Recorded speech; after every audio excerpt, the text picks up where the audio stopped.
So this instant calming sequence is the four things that reverse the physical and mental effects of a stress response. And I do it with children. Number one, look like you're happy. So I Changes the have situation. exercises like face push-ups Yeah.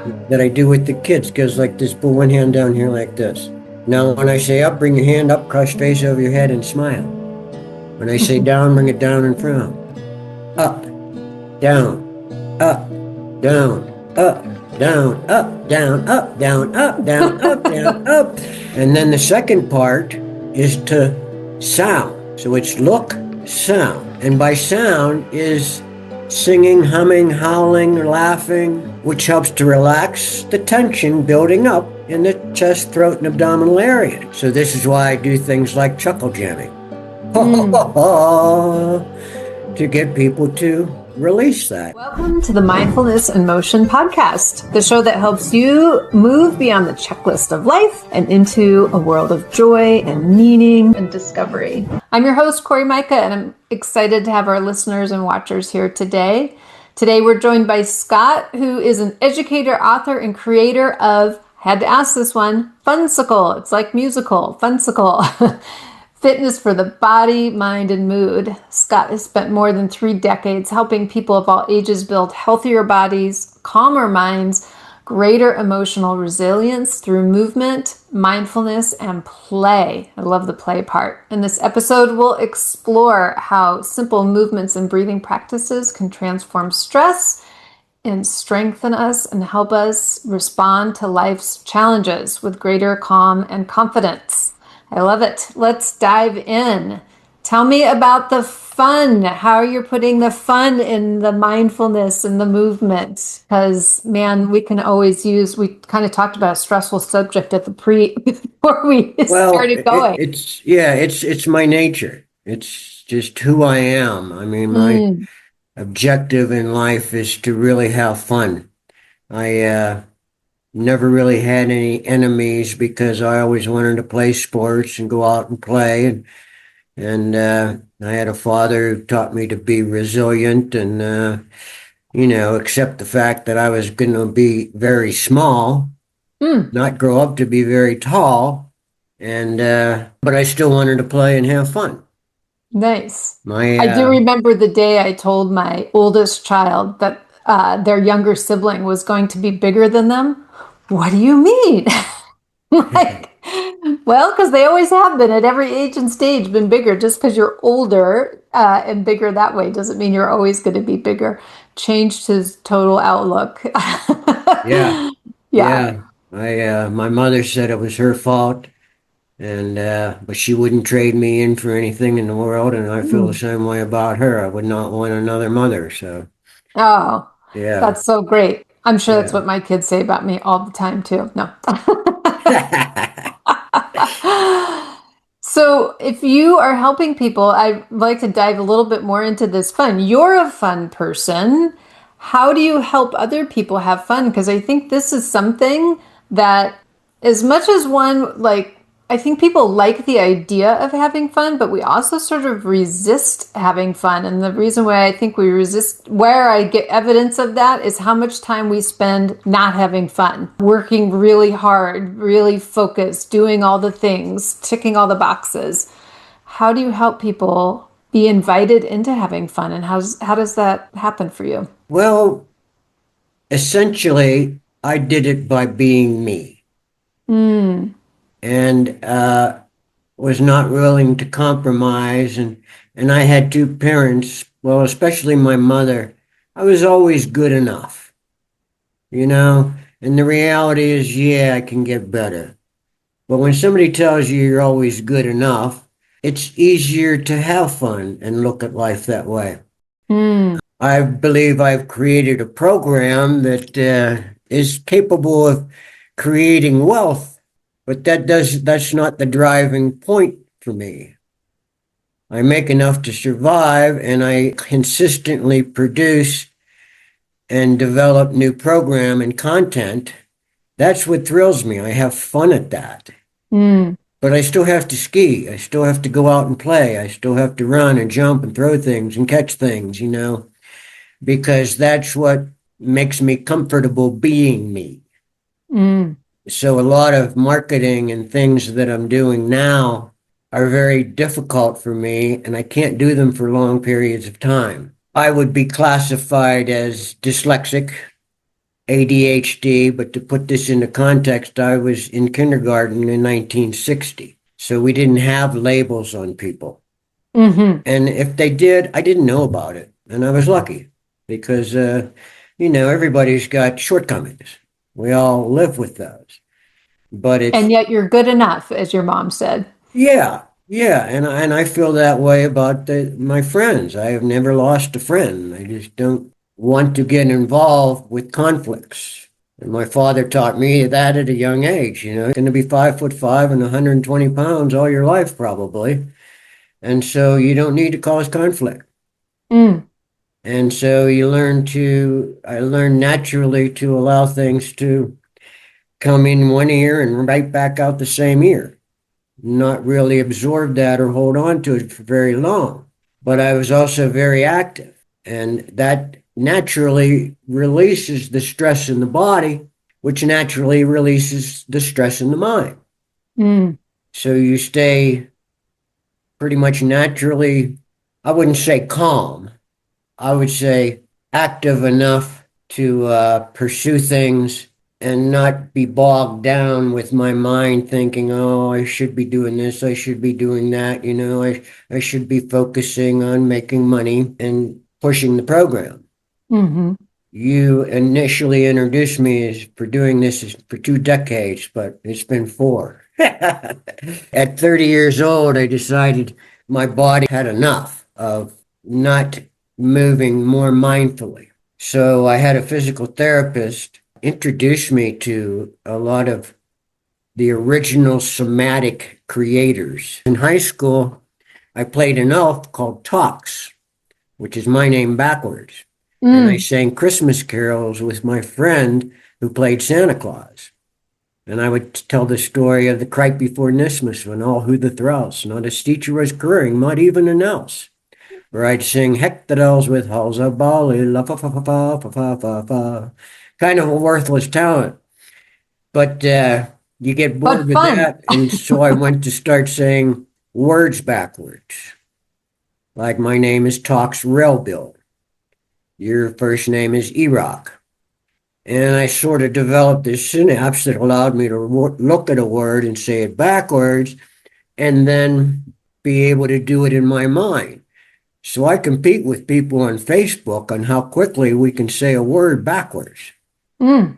And I used to have contests with this girl who was she got on nightly news or something 20 years ago, and she did the alphabet backwards and said she was fastest in the world.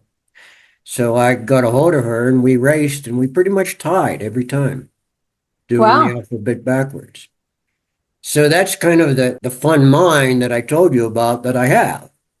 Got it. Yeah, I like to make things interesting, and things like that are fun for me. Well, and even when you said back at the beginning, you said something might come in one ear and back out the same ear. Whereas I think the common way of saying it is in one ear and out the other. I love Right. that visual of it doesn't even have to pass through your brain. It doesn't even Yeah. have to pass through you. It can just make a U-turn and come right out. And I love what you're saying too with this, your ability to say words backwards and to have fun and lean into that.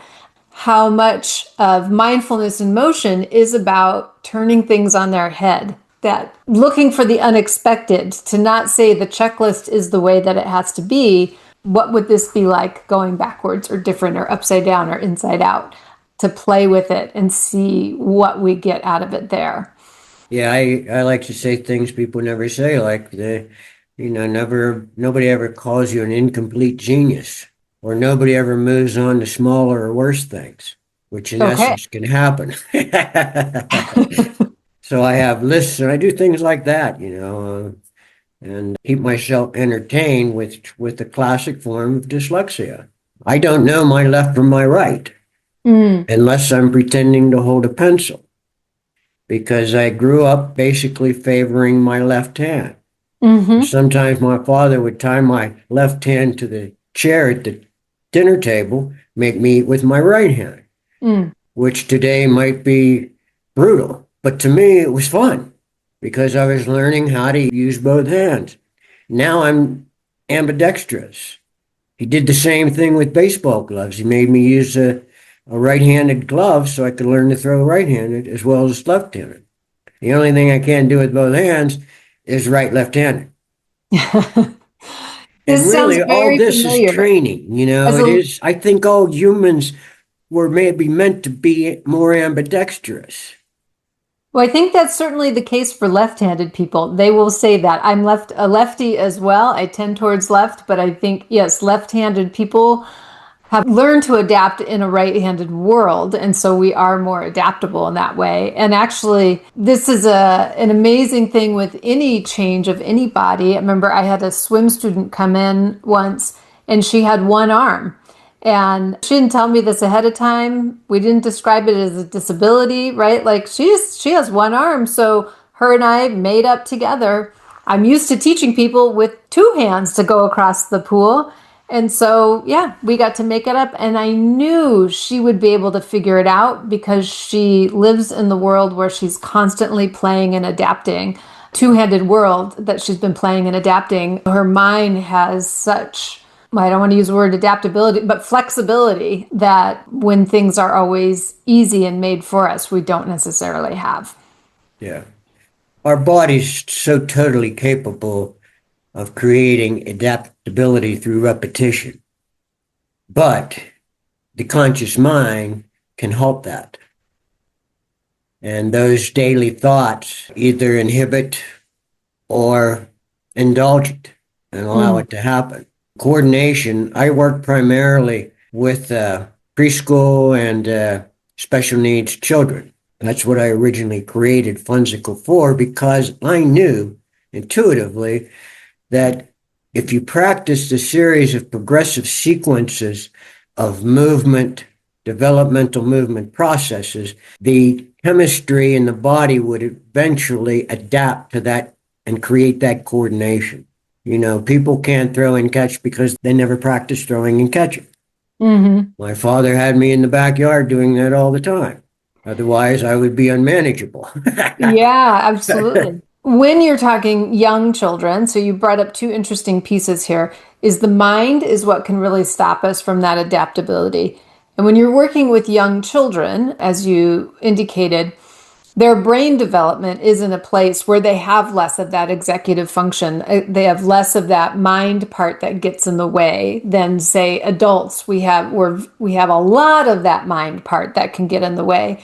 How is it that you help people, if you work with adults now, how do you help them get the mind part in line so they can practice the physical adaptability over and over again?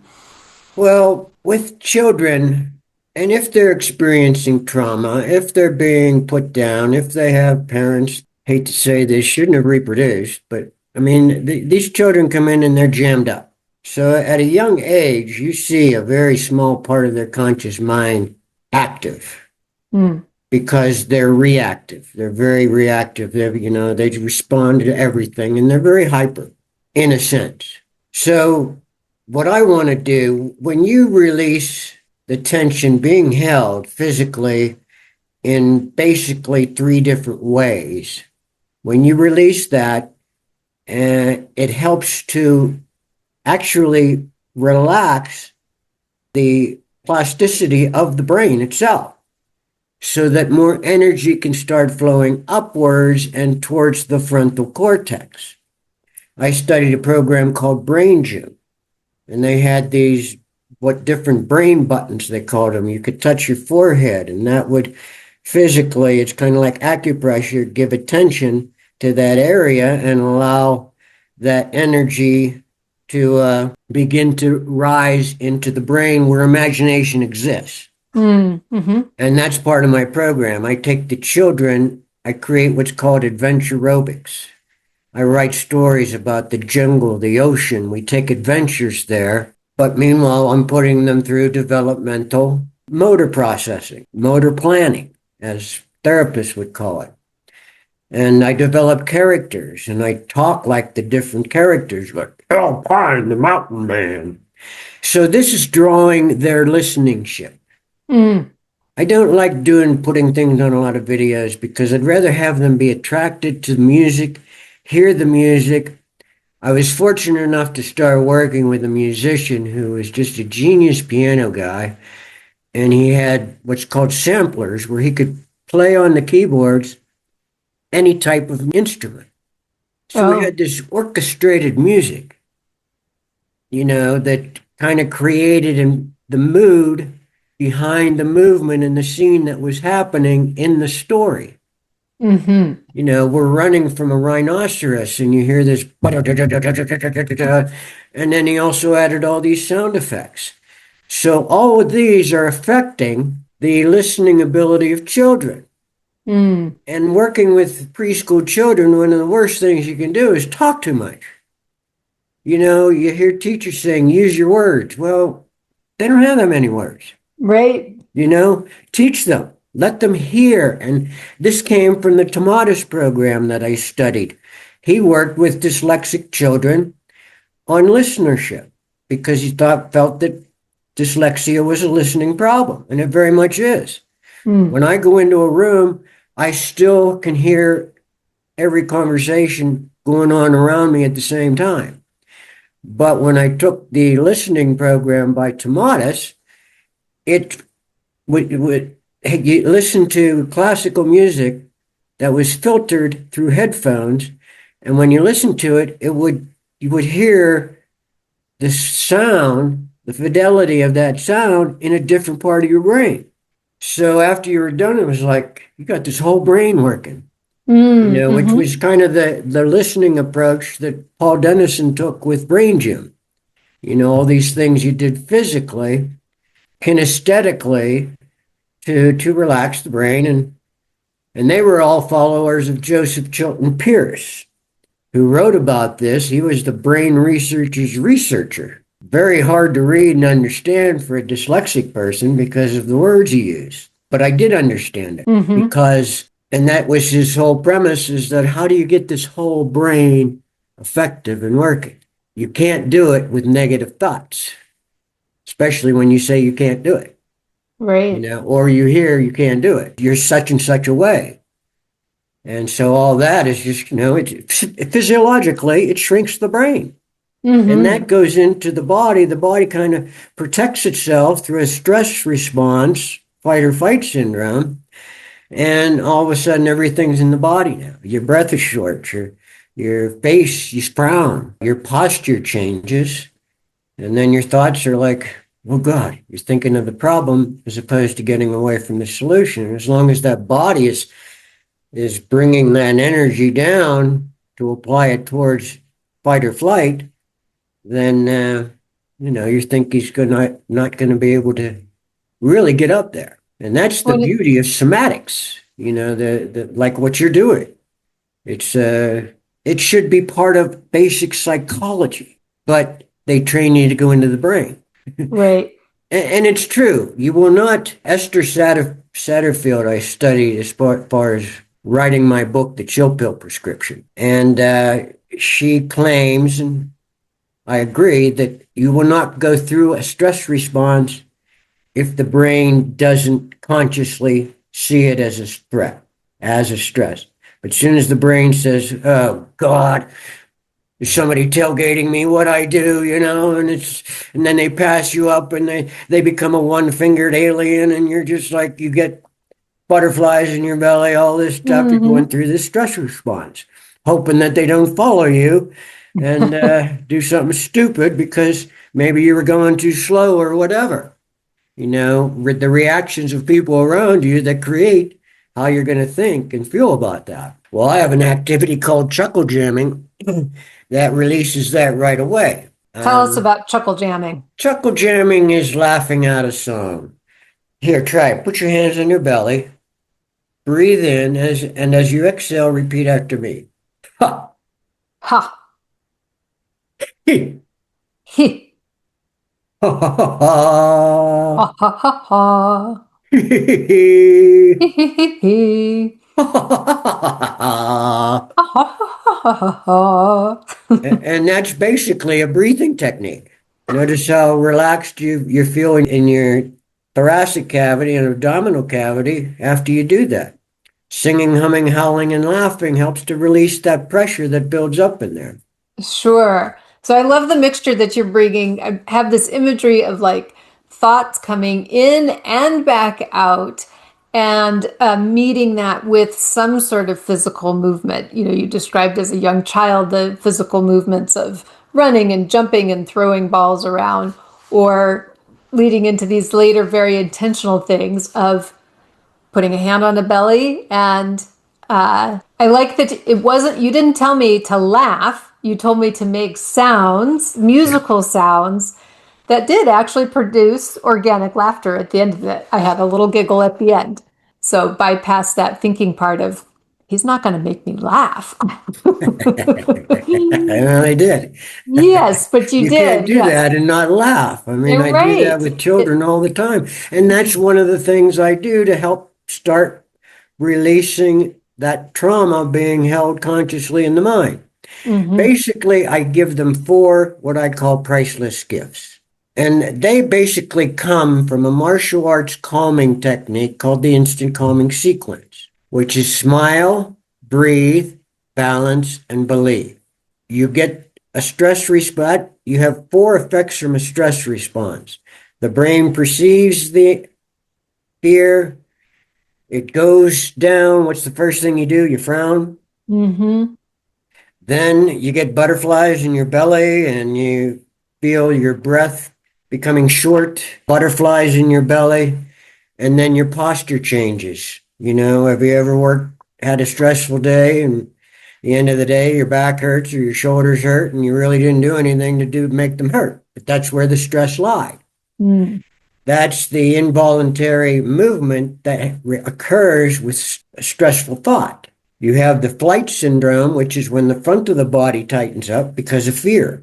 Mm. You have the fight syndrome, that's when the muscles of the back of the body contract so you can be aggressive and move aggressively towards the situation. Either one of them could be helpful, could be harmful. Mm. Depends Mm-hmm. on how you react to it Right. and how long you stay with it.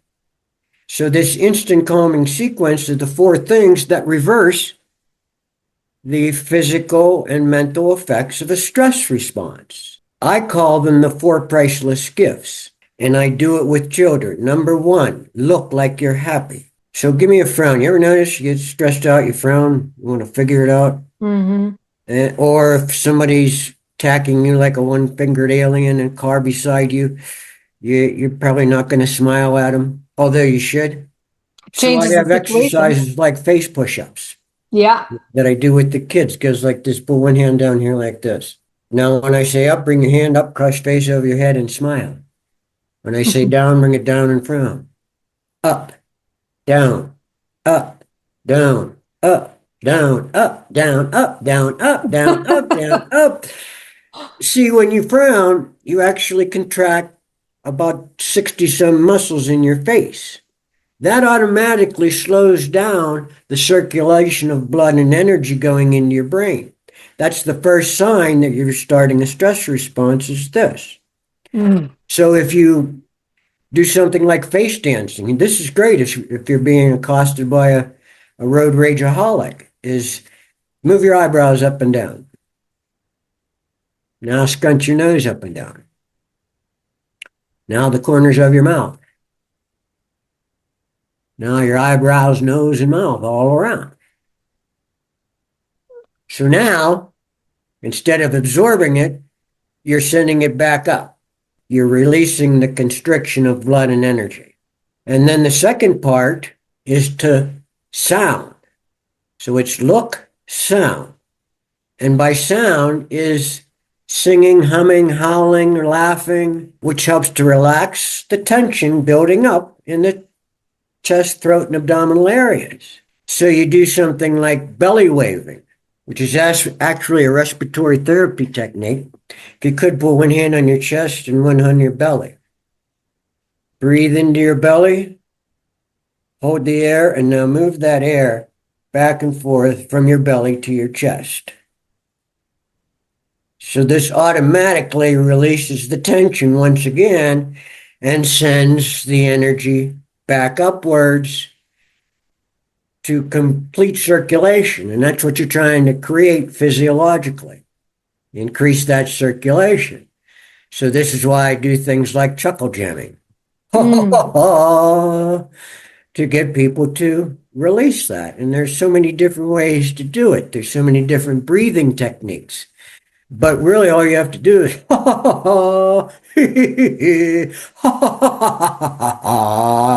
long enough, because the longer you exhale, the quicker you can slow down your heart rate.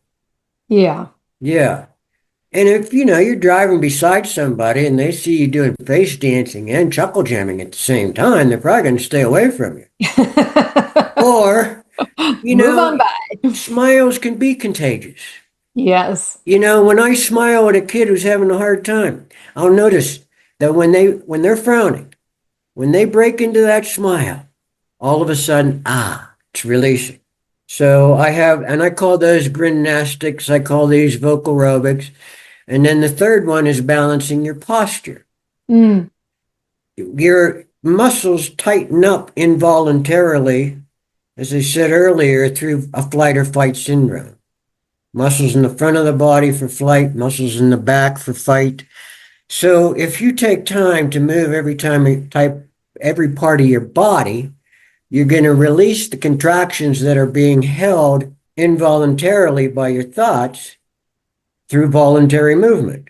There's a way to get more flexible in less than a minute. And I can make you more flexible in less than a minute. All right, let's go for it. We got a minute here. What? I said, let's go for it. We can take a minute to be more flexible. Okay. Can you stand up? You're going to turn your body to one side. Don't move your feet, just your body. Move my body to the side? Keep your feet still. Watch me. Okay. Just one side. Turn a few times. Just to one side? Yep. Not to both sides. Stay on that side. Until you find a spot in the wall behind you that's as far as you can go. Okay. Okay? I see the ocean back there. Remember where your spot is. Well, you got clouds. Okay, I got it. Okay. Now, just turn your head to that side a few times.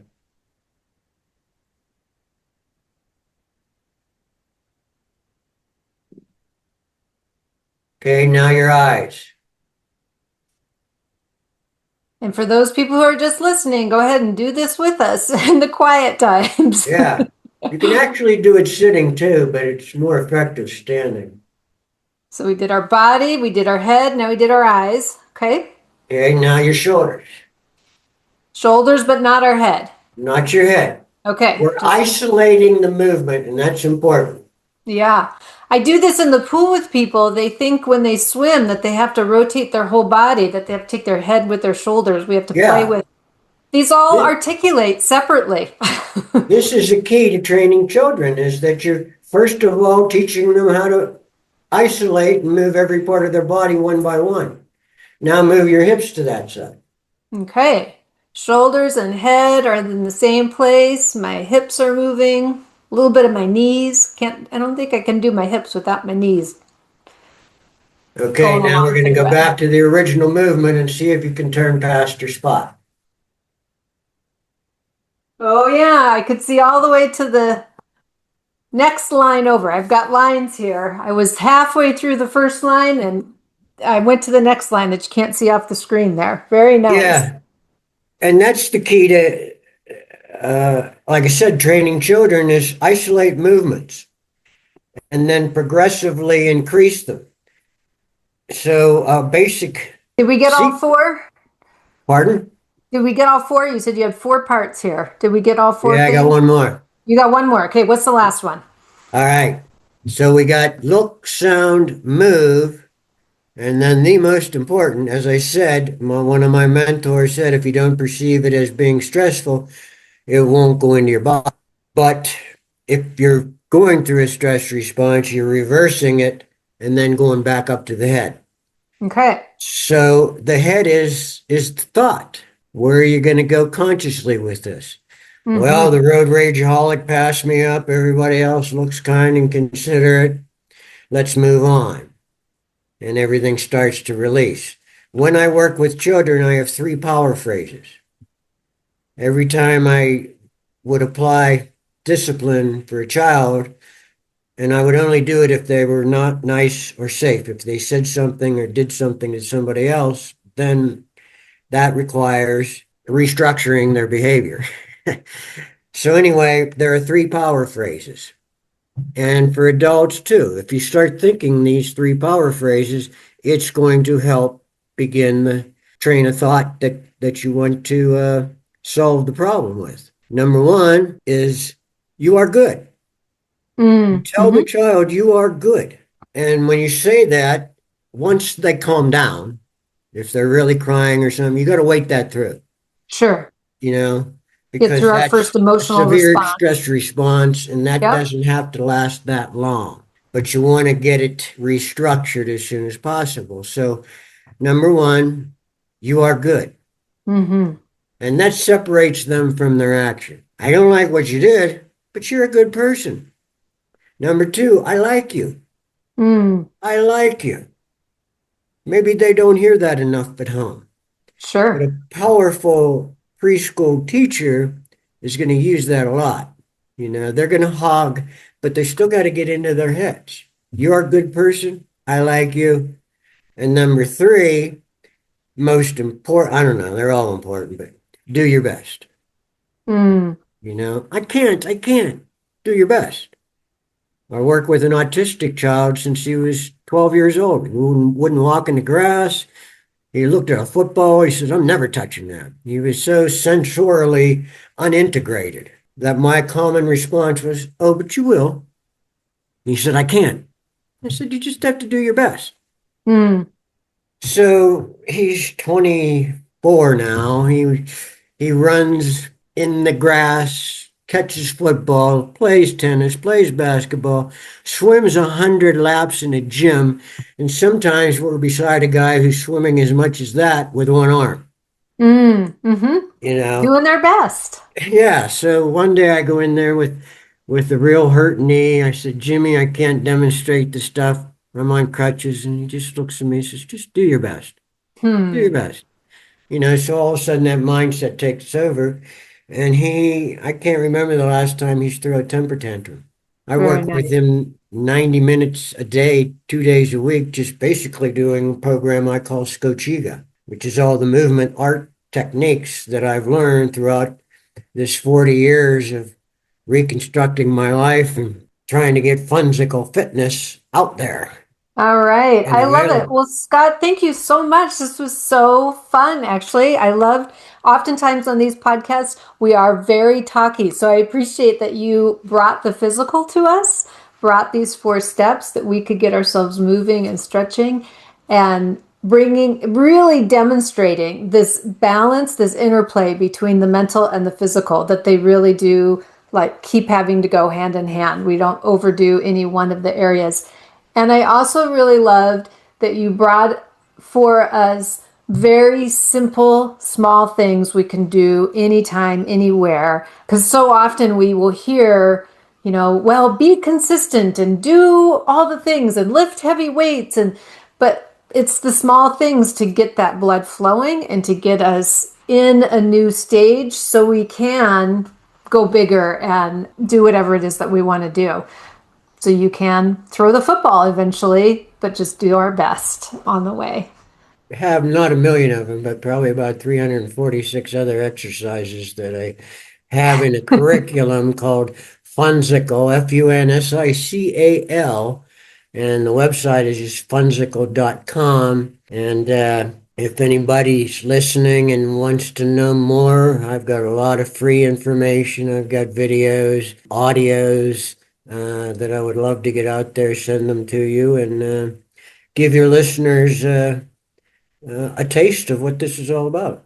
Great. I love it. We will attach that to the show notes so people can easily link into that and find it and have a little fun. Thank you Yeah. so much, Scott, for being here. I appreciate you. Don't get angry, get ridiculous. All right.